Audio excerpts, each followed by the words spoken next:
The House Oversight Committee demanding Minnesota Governor Tim Walz hand over documents as we learn new details about the investigation into the $1 billion welfare fraud scandal. And new reports claiming Democratic Congresswoman Ilhan Omar has deep ties to people who personally profited from the alleged fraud. That list includes one of her former campaign officials and a co-owner of the restaurant where Omar held her 2018 congressional victory party. It is important to note the Congresswoman has not been directly linked to the fraud herself. Joining us now is the Speaker of the Minnesota House of Representatives, Lisa DeMuth, who joins me now. And Lisa, thank you so much for doing just that. $1 billion in taxpayer dollars essentially lit on fire. What is your reaction to this staggering fraud scandal that has rocked your state? For the last 7 years, we have looked at fraud that has exploded under Governor Tim Walz in autism services.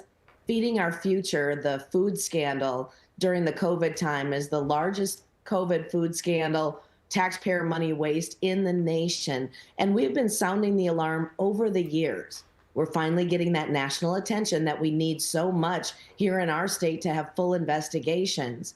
But you're right. It's over $1 billion in taxpayer dollars that have gone out to fraud instead of going to the people that needed those services the most.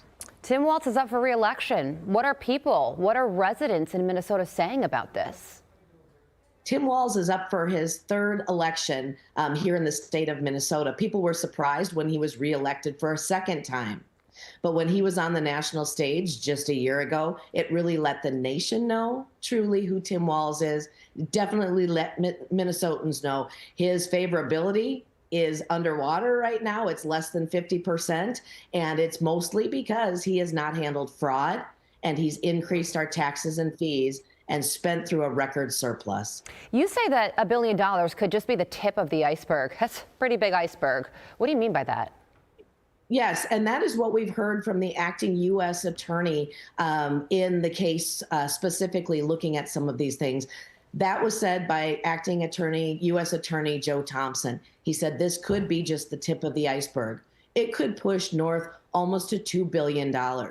Again, these are taxpayer dollars that have been stolen by fraudsters here in the state of Minnesota. Well, in 2020, according to the New York Times, the Minnesota Department of Education actually questioned Feeding Our Future, which is one of these fraudulent organizations, about all the requests that they were making.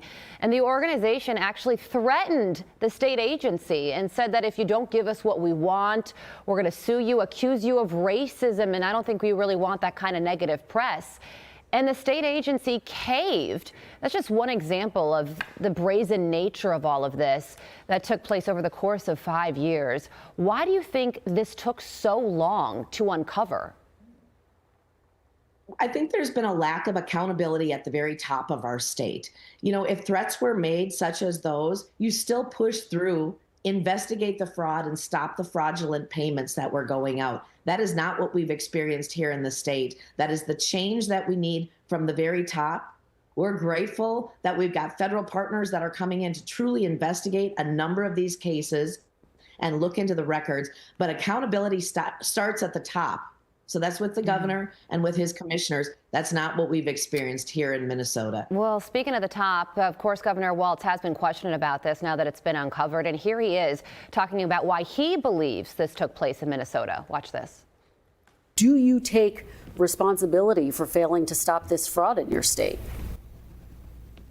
Well, certainly I take responsibility for putting people in jail. Governors don't get to just talk theoretically. We have to solve problems. And I will note, it's not just Somalis. Minnesota is a generous state. Minnesota is a prosperous state, a well-run state. We're AAA bond rated, but that attracts criminals. Those people are going to jail. We're doing everything we can. But to demonize an entire community on the actions of a few, it's lazy. So he says that this took place in Minnesota because he's doing too good of a job. What do you think about that?